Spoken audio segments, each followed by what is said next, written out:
Ivan Pavlov was born on September 14, 1849, at Ryazan, Russia, where his father, Peter Pavlov, was a village priest.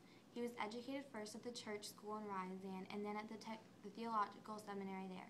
In 1870, he enrolled in the physics and mathematics faculty to take the course in natural science. Pavlov became passionately absorbed with physiology, which in fact was to remain of such fundamental importance to him throughout his life. It was during the first course that he produced a collaboration with another student, Afanasyev, his first learned treatise, a work in the physiology of the pancreatic nerves. This work was widely acclaimed, and he was awarded a gold medal for it. In 1890, Pavlov was invited to organize and direct the Department of Physiology at the Institute of Experimental Medicine. For a period of 45 years to end his life, his institute became one of the most important centers of physiology research. In 1890, Pavlov was appointed professor of the pharmacology at the Military Medical Academy, and 5 years later he was appointed at then the vacant chair of physiology, which he held till 1925.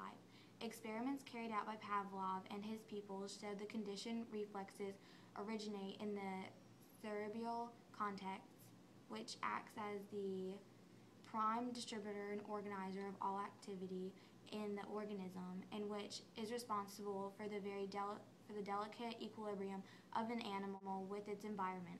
In 1905, it was established that any external agent could, by coinciding in time with an ordinary reflex, become conditioned signal for the formation of new conditioned reflex.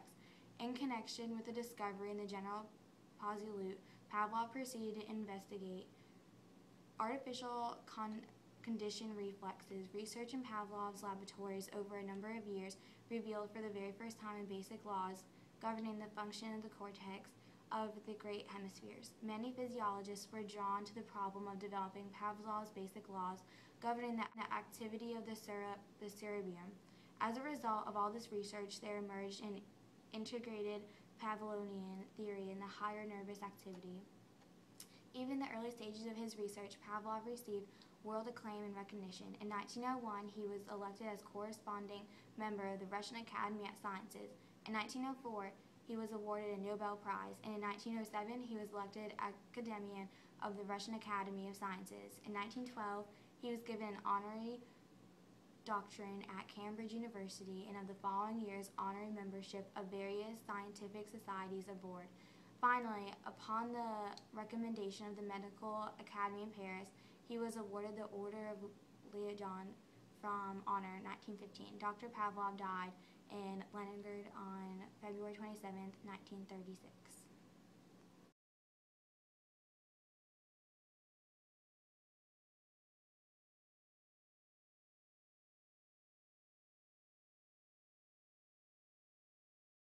So, Miss Jarrett, I was wanting to do a classical conditioning experiment. Okay, Mr. Pavlov.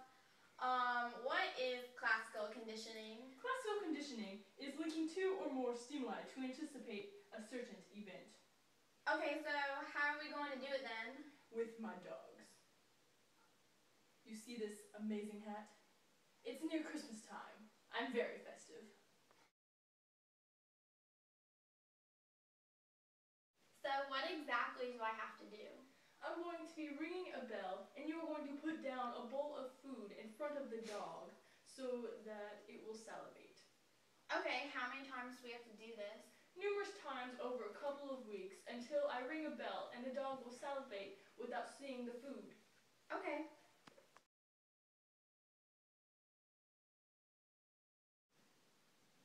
It was hypothesized that Pavlov's hungry dog will be classically conditioned to have an increased amount of salivation to the sound of a bell after the sound of a bell has been paired with meat powder.